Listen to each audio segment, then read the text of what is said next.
Ram, the main reciprocating member of a press, guided in the press frame to which the punch or upper die is fastened, is called as ram.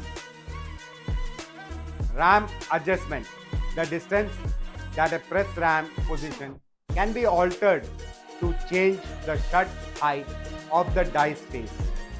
The adjustment can be made by hand or by power mechanism. Rib, a relatively flat but generally with draft thin portion of a forging, usually perpendicular to the forging plane, is known as rib.